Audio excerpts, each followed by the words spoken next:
Hello, my name is John Brink, and we are on the Brink from Prince George, the capital of northern British Columbia. And today we have an amazing guest, Meryeta O'Dine. Marietta, welcome to the show. Hi, John. Thanks for having me. So, we've been together for a long time, right? For quite a number of years that we have been supporting you. We've done a number of sponsoring you. And there is something amazing about you since the last time I met you. Because the last time we talked, it was before the Olympics, and you went to the Olympics. And not only did you go to the Olympic, you came back with 2 bronze medals. Amazing. Yes. And so we will be talking about that quite a bit, and and now we have you back in Prince George, and it is such. We obviously have been watching you all along and cheering for you along the way, and but to bring those medals to Prince George after all the hard work that you put into it, and we'll talk about that a little bit as well. So, tell us a little bit about yourself and your background. Oh, I would say my background includes many things out here. I grew up just BMXing with my family. I've always been passionate You in Prince George? Yeah, of course, in Prince George. Yeah. I love the mountain biking scene. I've been very lucky to always have biking be part of one of extreme summer sports. Yeah. And of course, I started snowboarding at a really young age. I went to school here at DP Todd, and I did the Northern Sports School program. And honestly, I credit so much of my knowledge to those because it was just a different level of support going through school to help with the athletics and those types of things. So you were really into sport from a young age, right? Oh yeah, very much. You couldn't keep me away from them. I wanted to try everything from volleyball, gymnastics. I loved it all. I wanted to just get my hands in on everything before I found snowboard cross. And then you started BMX, and you were competitive in that as well, and you did quite well, right? Yeah, I actually started BMXing when I was around 3 years old. Wow. Yeah, and so it was just, I was around and in it until I was about 13, 14. Just for the benefit of our guests, Yeah. because we have some international guests watching as well. What exactly is BMX again? The bicycle racing, I wouldn't say I know what the BMX stands for. No, but it is biking in rough terrain. Yeah, and with challenging terrain. It basically has the rollers and berms, and you're on a flat track made by dirt, and you're with quite a few other people, and so snowboard cross is actually pretty relatable to that sport on snowboards. Yeah, and so you competed then already as well throughout Canada and also internationally down in the States? No. I was just young. Did some, BC tours. I think I did a few nationals when I was younger, but nothing too crazy with it. It was very much for fun when we were younger. So how did you get into? Where did you go from there? From BMXing, you were young and then got into the sport, and then. Yeah, I wanted to try a few different sports, have a little bit of a normal kid life for a little bit. So I took some time off from the BMXing, and I really became passionate about snowboarding and skiing. And when I first started learning, I was juggling the two around 12. And so once I really picked up on the snowboarding, I wanted to do it full time and not do both the skiing and the snowboarding. And the BMXing kind of got left behind from. But it was good training, and it kept you very, very fit and ready for the next step, right? Yeah, very much so. We were a very active family from a young age. It was, even if we didn't continue with sports, it was always important to us to have you got sports siblings in our lives. Yeah. I have 2 brothers. One of them passed away. Yeah, and that was very unfortunate, right? That happened in 2020. Yeah. So we'll talk about that a little bit as well. Yeah. So you went from the biking to snowboarding. Snowboarding cross. Yeah, snowboard cross is the sport. I know about boarding on the road, then snowboarding, and then it goes to another level that is cross. Yeah, there's tons of snowboarding disciplines. So we have half pipe, slalom, and slopestyle, and then of course border cross. Are they all part of the Olympics? Yep. All those. All of those sports are Olympic sports. Is that where you go like down and and around and back? Is that what you were doing? No. Well, I don't do any spins or anything. Right. I do the racing, the either 4 or 6, but we recently had 6 people be taking out, so we don't do 6-person heats anymore. It used to be the Olympic standard was 6 people, but now we just have all of our World Cups are 4-person heats. So 4 persons that go downhill. Down the course, yeah. And so we have a start section, which is normally supposed to be more technical, a little bit more challenging to get speed on. And then as you go down, there's berms, jumps, rollers, things to try and mess you up and make you go faster and try and slow you down too. How fast do you go? Anywhere. The courses really vary speed. Sometimes we can get going around 70 kilometers. Oh my God. And sometimes the courses are really slow around, 35, 40 is the slowest that we want to be going. Challenging they are, the slower they get. Is that kind of No, definitely. I don't think so. It's kind of hard to explain because sometimes courses are easier when they're really easy, when they're steep and they're really fast and they're really easy to carry speed down. Yeah. Unlike if a flat course is low and slow, then if you make a small mistake, then you're really giving up time for other people to be quicker because a mistake up here isn't necessarily going to make you faster lower down on the course. Right. So you started already snowboarding really when you were 16, 17 or before that? I was 12 when I started snowboarding, and I was skiing for my whole childhood before that. But I was 12 when I started snowboarding. And at what point would you start competing here? I was 15 when I would say I was actually 14 when we had the RBC Riders team, and we had a team called the Anti-Gravity Crew out at Tabor Mountain. Yeah. And so that was just a group of young kids. We didn't have any type of snowboarding team really up in northern BC. It was relatively new here, right? In northern BC, in a structured manner. It was definitely in a structured manner for sure. It was, volunteer hours, ma and pa type of thing with the team. It was amazing, and it gave a lot of kids, an opportunity to get together. And RBC Riders was putting on lots of events in here and Powder King and Smithers, and so we were able to have like a really small intro to being in a snowboard club. You have a very supportive family, right? Mm-hmm, I remember your mom and your whole family was very, very supportive.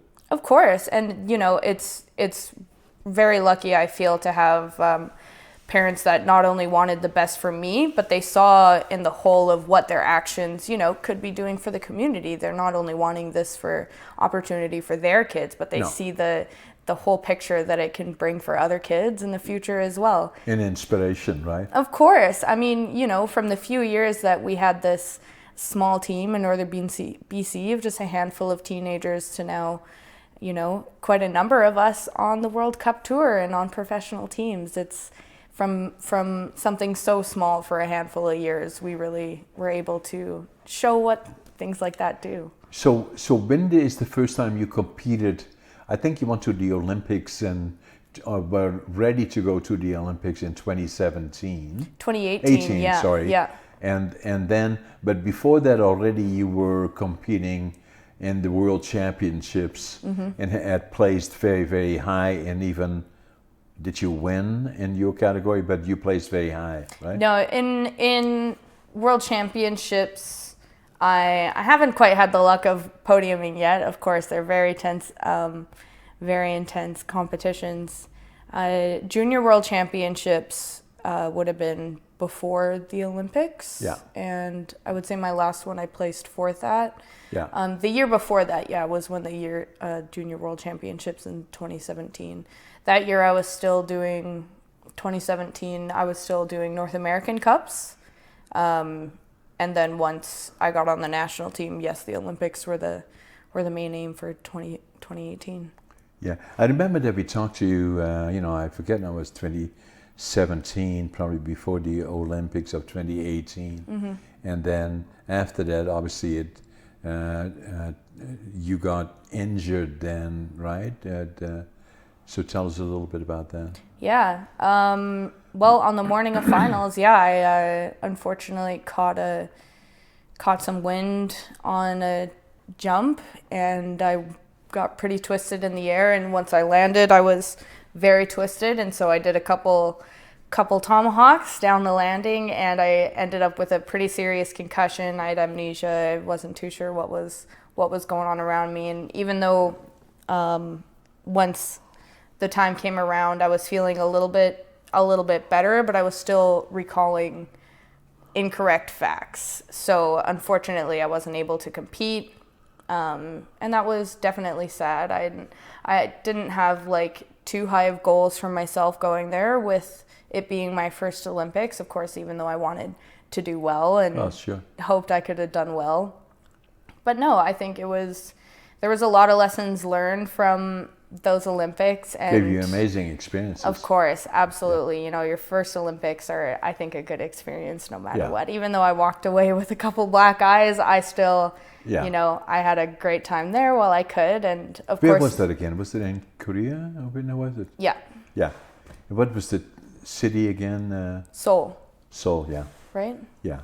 So that's where the Pyeongchang, Olympics, or what they were called. But the main city, I'm pretty sure, was Seoul. So after that, you came back and started recovering first, and then training again for the next Olympics.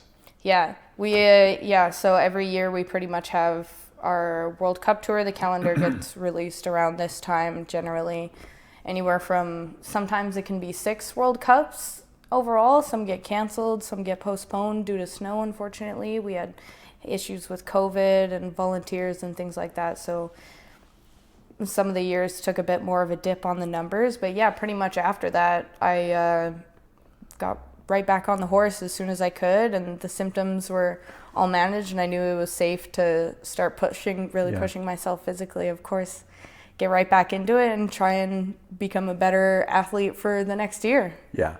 So when did you start training in earnest for 22?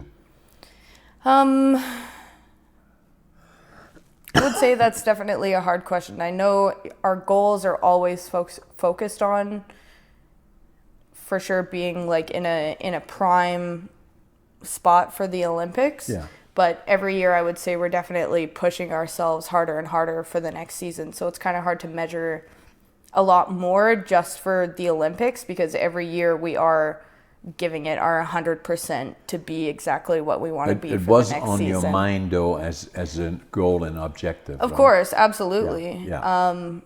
The year before last year, I didn't have a great season. It was a pretty rough season with results and with the coaches. And so I made a switch. I switched off of the national team onto the BC team. And so after the year that I had, I wasn't honestly too sure what to expect out of myself for the next season. Right. I knew that I wasn't done competing, and I knew that I wasn't over my career whatsoever. I just knew that I needed a more positive environment change, and the coach that I knew I could work with really well and really could see myself achieving my goals with. Very important. So, yeah, of course, I started as soon as the summer came and I had made that decision. I started to work to become, the happiest self and the best version that I could offer this team. And really, was that COVID then at the same time? Yeah, definitely, for sure. Because it was only, this past season when I switched. And so you kick into high gear, of course, the summer of the Olympics, like the summer going into the Olympics, you really kick things into high gear, even though you think, you are in high gear 100% of the time for every other season. There's definitely something about the summer before that that just gives you a little bit extra to be doing a little bit more. How many people would be selected for your sport to go to the Olympic? It's maximum for your team. For my team, it's maximum 4 women. And of those, 4 are competing, or so it depends on a lot of things. It depends on how many spots we earned from the World Cup circuit. Okay, that's where it comes from, right? Mm-hmm. Yeah. And so, we could be unfortunate and not have great results for quite a while, and Canada only gets 2 spots to be able to send 2 women. Have? We've been able to earn all 4 spots. Yeah, so there was a benefit, right? Mm-hmm. Yep. So we had all 4 women go, and then we had 3 spots earned for the men, so 3 men went. Yeah, wow. And then, the other thing that you did is you won the 1 bronze in the single, and then the other one in doubles with another one of your Canadian friends. I forgot the name now. Eliot. Yeah. Yeah. So. Yeah, that was great. It was our first team event. It was, well, not our first team event. It was the first Olympic team event. And me and Eliot have done quite a few team events before. Unfortunately, our one that we had the last best shot at was World Championships. And unfortunately, I took myself out at World Championships. So the next opportunity we really got to prove ourselves was at the Olympics, and it was I'm so happy that I was able to stay on my feet for them. Yeah. Even though I felt we had some combat in the last round, I was really happy that I was able to be able to get up and come back with a medal for them. My God! Now, the name of the doubles is that.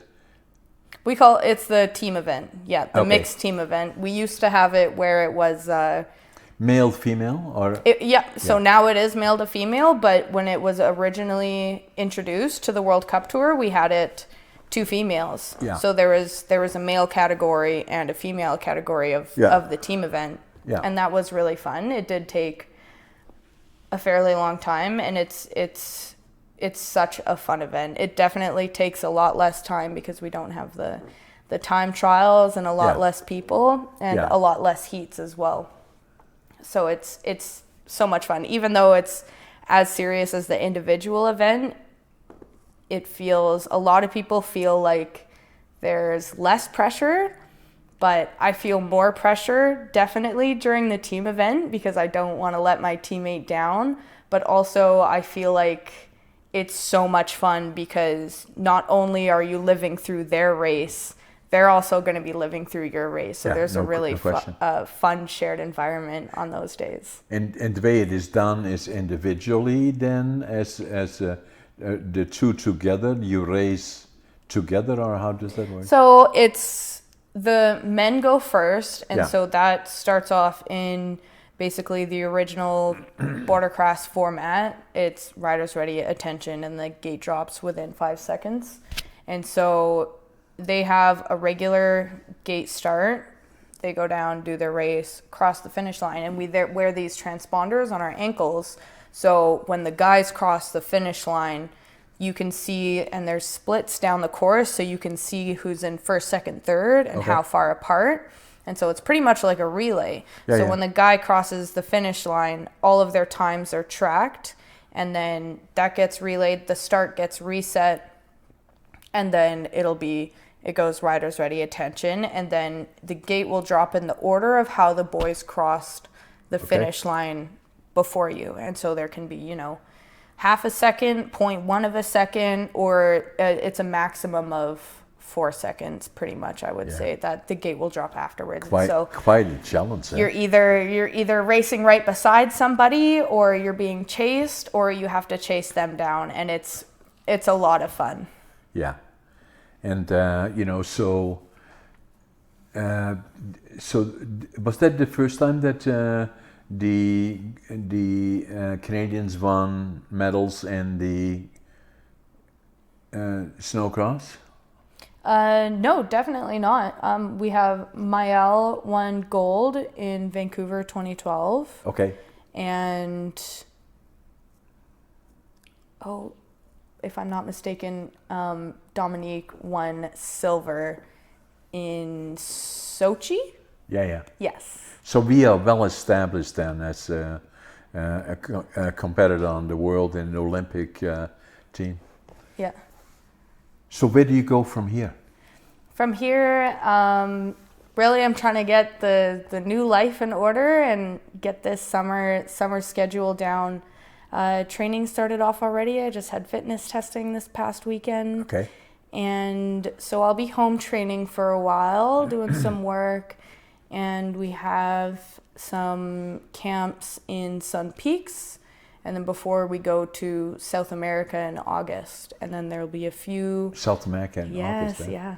For how long? It'll probably around 10 days, 2 weeks. It'll be a shorter trip. I brought some snowboards home to try because I finally need to get some new snowboards. I've been on them a lot longer than I would say a normal female would, or male really. The men go through their boards a lot quicker than the women do, but I've definitely had these boards for a long time, and they're a little bit smaller than what most of the other women are riding, but I've been so passionate about these boards and I've had so much fun on them for the past years. I'm excited to try some new ones, so I'll be bringing 2 very different cut snowboards down to South America. Where are they made? They're made in, where is Oxus? They're Swiss snowboards. And so Oxus is pretty much just a small shop out of there, and Marcel is the main man. And here in Canada? Or? No, in Switzerland. Okay. And they just make them pretty much custom order. They have a few yeah. that they are just already all mocked up, but everything they make is generally to custom order. Yeah. And so where do you go in South America? Lots of places. We had a World Cup in Ushuaia once. That was a great time.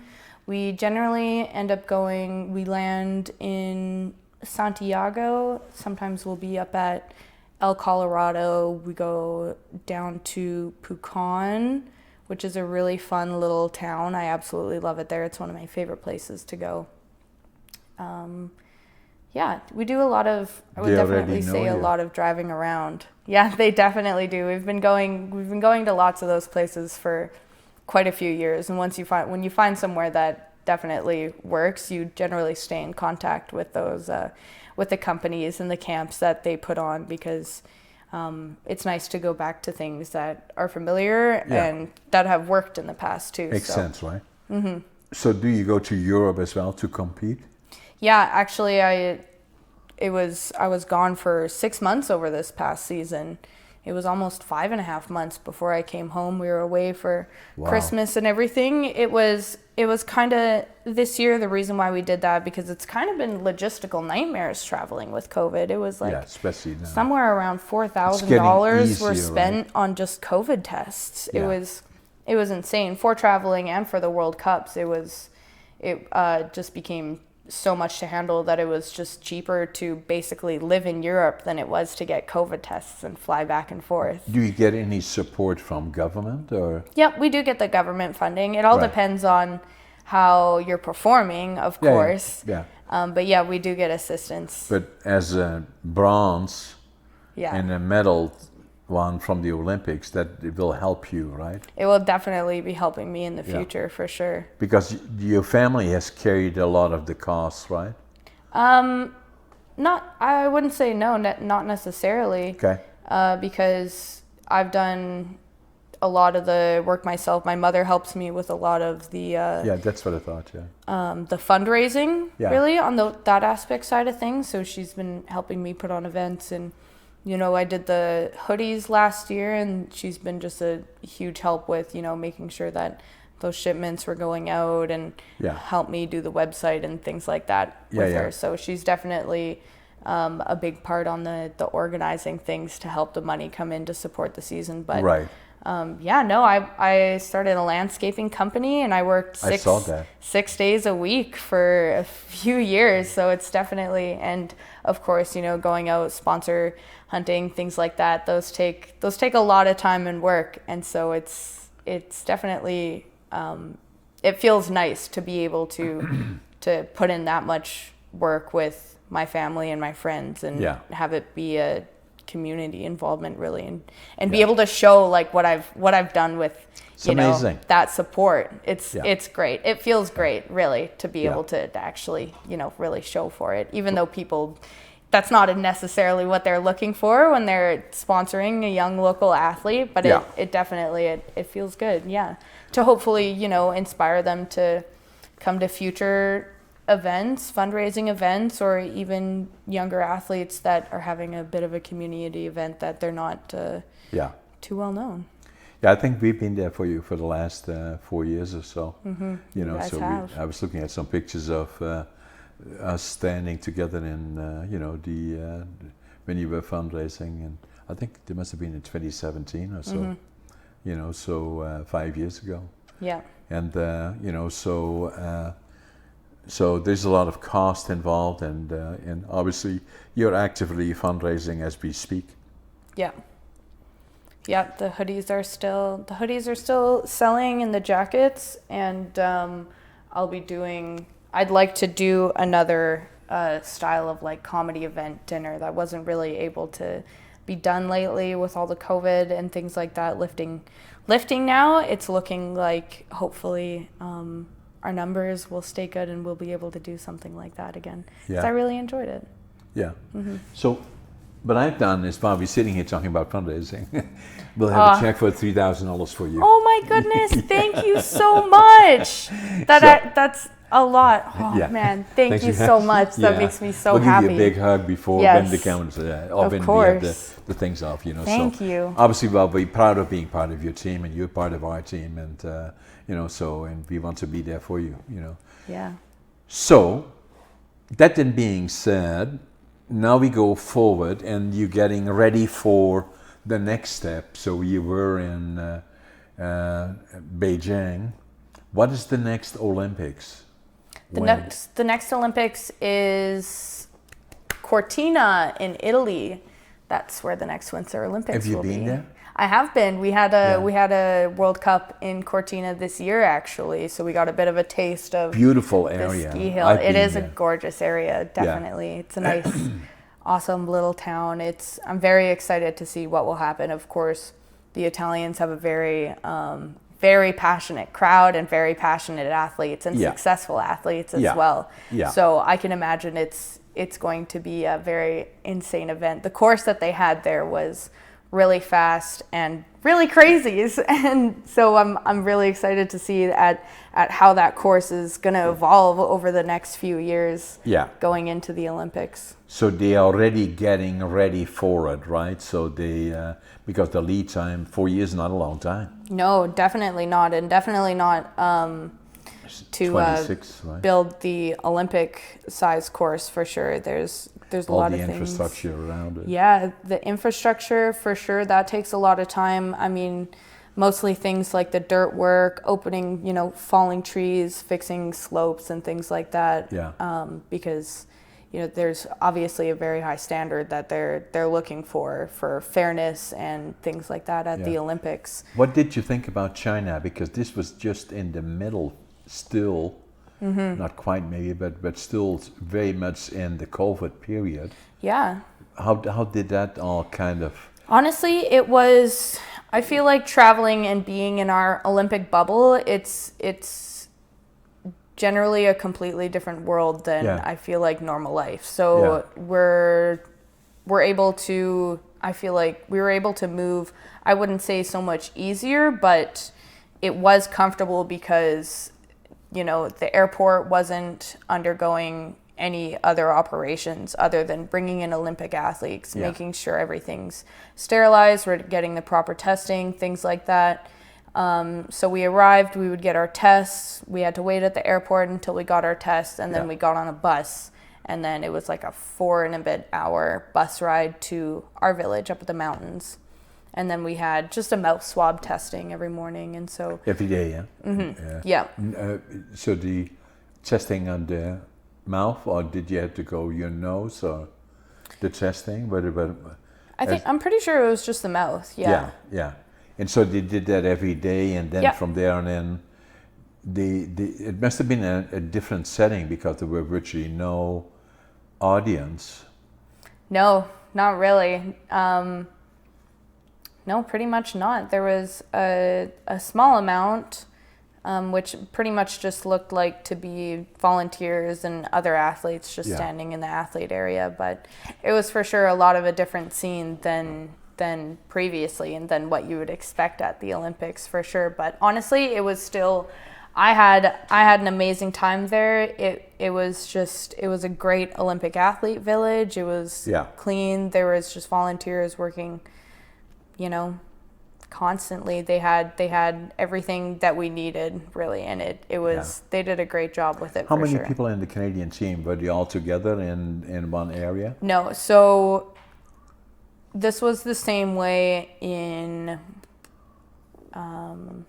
Pyeongchang. Sorry, we there's basically a group of athletes that are in the city, and that's basically a city village, and the group of athletes, that's the mountain village. So our village was all the skiing, biathlon, snowboarding events, anything that basically had to do with skiing or snowboarding. We were basically all on the different side of the map than the bobsledding, the speed skating, and all things like that. So unfortunately, we were a little bit separated like that, but we do have like the Canada House. I'm not too sure actually how many athletes are on the Canadian team, like as of total in all the sports. It's a lot. Generally, I feel like we normally have one of the higher numbers. But it's a really, really familiar place, and it's really cool when we all get to, hang out in the Canada House together. Because we never really get opportunities to do stuff like that.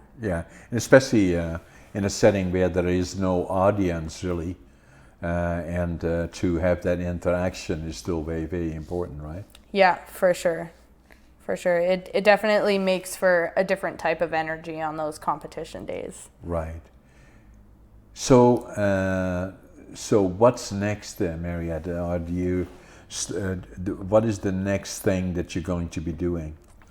I would say, there's lots going on constantly. I would say the next big things are, for sure, the South America camp. That's going to be really fun and exciting to get some new boards on the go and get some ideas going that way. And so the main focus throughout this summer and this goal is focusing on World Championships coming up next year. So when are those? World Championships will be in January, I believe. In where? Georgia. Georgia. Interesting. Yeah, I had a lot of fun there last time. It was definitely interesting, but the weather was amazing and the ski hill was super fun, and it was a very different experience. So it's funny listening to people's reactions sometimes, because they're like, Georgia, why are you going snowboarding all the way over in Georgia? And we're like, they're having a World Cup. And it's amazing the experiences that we get to and experience different cultures just from being a snowboarder, even though we are athletes, that's generally like where our minds come from, is we're just like, this is awesome that we're getting to do these things through snowboarding. Yeah. And you're getting to know a lot of the other competitors, I presume, from different places of the world, especially once you come out of the Olympics, and somehow you become close and closer, right? Of course. Yeah. Oh yeah. I mean, your family on the World Cup tour, you're spending so much time with them every single year, and not only are you spending a whole bunch of time with them, you're watching them grow as you're growing as well. And sometimes they're closer competition, and sometimes they're a little bit further, and you definitely build a close relationship with these people. Some are just competitors, and I would say everyone, of course, as in life, everyone has their close people, and everyone has a bit of a competitor for sure. Well, yeah, because that's what it is all about. Yeah. Right? So is there still a very active snowboarding community here in Prince George now, or in northern BC?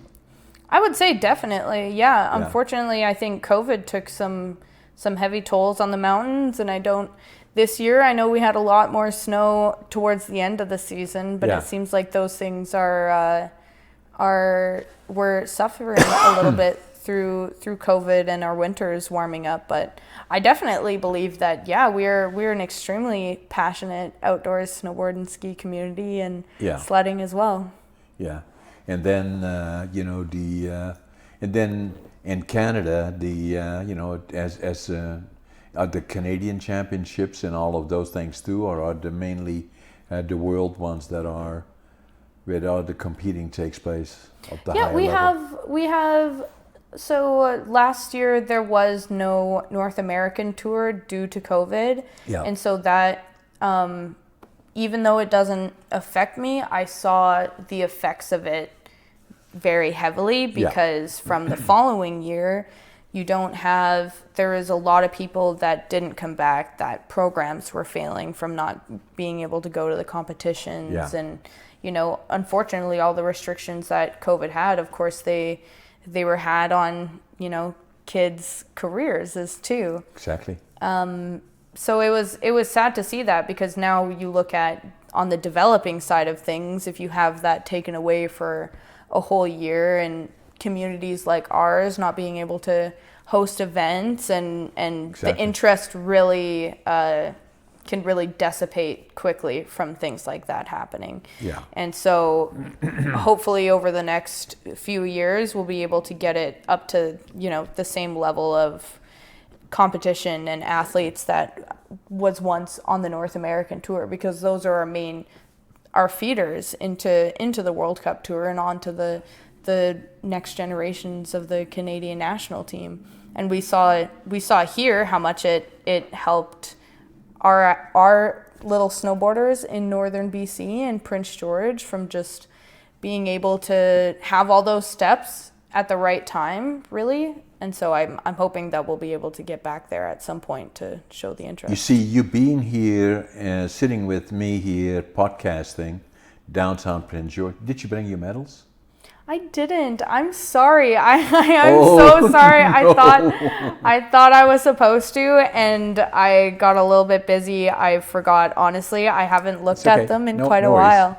They're actually sitting at my mom's house. No worries.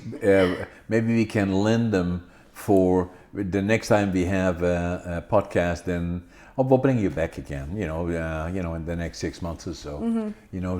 So the other thing the point that I was going to make, and that's why I thought I'm not trying to put you on the spot, obviously, but to think for those people that are watching, far and wide, we have a lot of people are watching these podcasts, probably 20,000-30,000 people, and they are podcasted all around BC and beyond. And obviously people online are tapping in as well. Mm-hmm. It gives them inspiration to see somebody like you, who was a medalist in an Olympic Games in Beijing, China. That's like just today. And sitting here and talking about it, the message that generates from it. But if you work hard enough, everything is possible. Of course. And if you are committed, no matter where you live, who you are, and what you think you can or cannot do, people like you are an inspiration. And that's why it is so important for us to have you here talking about it. And then also an example. I was quite involved in the gym for about 10 years, and then competed in bodybuilding and in physique, and then became the regional second place bodybuilding, third in physique, then in the provincial second in physique, third in bodybuilding, and then competed nationally and could complete on the Arnolds. And the reason that is not at your level, but the reason that I'm saying it's still a lot. It's still a very good career for it. And then the other part about it is that everybody that was there, the 200 athletes or so in Vancouver that were competing for the provincials, and then next the 200, 300 athletes in Montreal that year, and then the Arnolds, where thousands of athletes competing in all these different sports in Ohio. Every single one of them belonged there. Mm-hmm.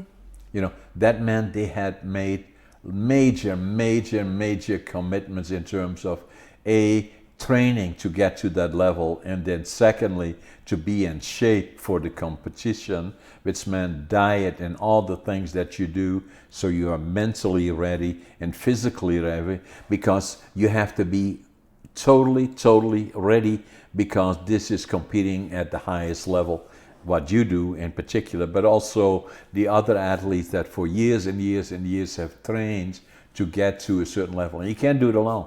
You have to have a team around you, and you have to have this support, and and especially if I look at the Prince George region, and we do an athlete of the month, as you know, have already done that for years, and we find these unique athletes. You're one of them, obviously. That long before, although we know you were trying to get ready for the Olympics, and then things went sideways a little bit, but you didn't give up. You went back again, and you came back with two medals. Everything is possible, and if nothing else, and if I tell my little story about this old guy competing, I'm back in the gym now. COVID upset that thing, and once you get out of the routine, and that's the point that you were making earlier, once you get out of the routine, to get back into it is difficult. So about 3 months ago, I started going back to the gym in earnest, because I want to be competing again for the Arnolds in 2023, so, and then I'm 83, which makes me by far the oldest competitive athlete in the province, I believe. Yeah. That's quite the feat. But everything is possible. Yeah. That's the point. And that for those that excel and far beyond that in terms of, what you have accomplished, it takes a lot of money and a lot, to not only get that, but to stay there. And, and what we are trying to do is find those athletes that, not as Olympians, but ones that are working so hard as they kind of go up the ladder of whatever sport it may be, to inspire them, help them where we can, give them exposure. And, and what is important in your particular case, I believe, as you actively doing fundraising and all the other things that are, we should talk about that a little bit. So you're fundraising right now. Obviously, we have stepped in again. This year, we challenge all our guests that are watching. Marietta is an Olympian that again is getting ready for the next challenge, being in Italy in 2026. And obviously it takes a lot of money, and this is the opportunity to step up to the plate and help making sure that that she has the liquidity and the funds that are available. She'll be knocking on other people's doors. I want to challenge my fellow business people, not only in the lumber industry, but in the real estate and all the other things that we do in northern British Columbia, but throughout British Columbia, to support those athletes that that are putting so much effort in it to reach that point, and that if you stand there, with your medals, you represent everybody. Of course. Yeah. Thank you. And yeah, for sure. I think like a big point that a lot of people can sometimes miss is even though I was able to go to the Olympics in 2018, that kind of brings that Team Canada title with it, and people think once there is that title, then you have kind of all the money flowing, and all your flights and travel expenses and things like that are covered. Like, oh, you've made it, like it's done, right? You're professional now. And really it's so far from being that simple, unfortunately, unless you're constantly winning events. And those are the Olympic athletes that aren't necessarily reaching out for the few and far for the smaller between. Yeah, exactly. Yeah. And so those can definitely shy away smaller and bigger companies, because there's a bit of I wouldn't say so much of a stigmatism, but just like an knowingness of behind how much support the athletes actually get. And it really comes down to just, giving the athlete a chance to be like, this is how much this season actually costs, and having those face-to-face connections to, genuinely asking those questions if they ask you to come in or have a chat with them about it. I would say give them the time to share their story, because you'd be surprised. So, and we want to do that on my podcast, so that we are challenging others, certainly I'm sure we will have because we will make sure that a lot of people will know it, and it will be seen across the province. And, so tell us a little bit more about those people that want to help and donate to your, fundraising. And so how can they do that, or how can they look something up or go online or do? So you have my website is just my name, Meryeta.com. So Marietta, maybe just spell it just to make... Yeah, Meryeta.com. .com, okay. Super easy, yeah. Well, I wouldn't say my name is the easiest to spell, but... Right. And pretty much all of the handles. And if I'm ever doing, new hoodie releases, new fundraisers and events. Talk about the hoodie releases. That again is something that you produce. Yes. And it is sold. And is that on your website so that people can see it? It is fully run through my website. It's pretty much just done by what we have in stock now. And does it have an emblem on it of some sort? Or? It does, yeah. So it has a small maple leaf logo with my signature through it, which is my logo, my athlete logo. Yeah. And then on the back of the hoodies, there's 2 different types of hoodies, and then there's a male and female jacket. Okay. And I spent the summer designing something that I really wanted to enjoy to look at, but also something that really captured the essence of home to me. And so I spent a while on a piece that had mountains, a paddler that would go out fishing with a waterfall. Yeah. And so it captures basically, to me, it captures the essence of like summer and winter in northern BC. Beautiful. And how are the pictures on your website? Yep. Yeah. And then what's the cost of them? They were, I haven't looked in a while, actually. Okay. I believe they were $60. Okay. Not outrageous, but no. It goes They're great quality. We got them sourced from locally in Prince George, so... How much better can you get business helping businesses, really. Yeah. I mean, that's what I try to do. And that's so appropriate. Now, the other thing that you have is what else? Jackets, you said? Yeah. So tell us about that. Those are basically fully... not totally insulated like a puffy, but they're nice and warm. They're basically in all weather. You can work in them. You can run in them. Is your name on it somewhere? Or? They are the same as the hoodies, so they'll have the print right above the chest. Basically, they have a small logo, and then they have the print on the back. Okay. And then the prints are done in either gray or in white. And they're made locally. Choose. Yep. Amazing. Eh? Same. Yeah. Yeah. So they are available, and on the website, and if they get a lot of people calling for them, then we'll make more of them. That kind of a thing. Of course. Yeah. And they should definitely be keeping their eyes out for more to come for the season, new additions. Yeah, because you're now well on the way to 2026. In the meantime, there will be a lot of cost, and and after. You step up to the plate and brought 2 bronze medals to Prince George. Yeah. So now it's an opportunity for all these other people that want to be supportive. Don't know always necessarily how, but we want to make sure that they can understand what they can do to help and why it is so important that, government is part of it, but there's a huge amount of cost that have to come from other sources. Of course, yeah. Absolutely, really. And especially, last year, I knew I definitely was taking my own risks that I was well aware of with leaving the national team to a private thing. And one of those things that comes with is the cost of paying for the private coach and the private coaching. And those types of travel expenses too, because on the national team, obviously, all of those things are funded. Of course, you get the coach's salary and all of their travel costs. More. Of course, yeah.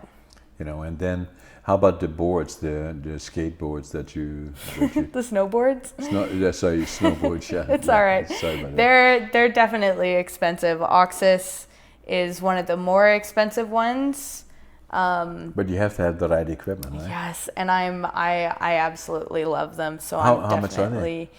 They're around 1,100 Canadian. Yes. They're about so you got, how many have you got now? Or? I have 6 right now, and that took quite a few years to compile that amount. Yeah.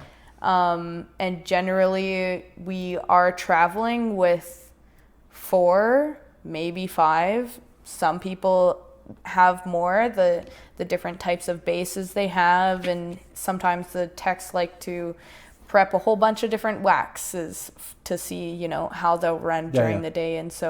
And when they do produce the boards, you know, there's definitely some that end up faster than the others. So sometimes people will order an extra one so that they'll do testing, and generally the slowest board they'll put as a board that you know, they're using more often, that can get a little bit more beat up in training, and will still be, you know, exactly the same but milliseconds faster. And so that's what counts. That makes the champion, right? Oh, it makes a huge difference. I mean, I see it myself on, you know, we have such a fine line of mistake in our sport, for sure. Yeah.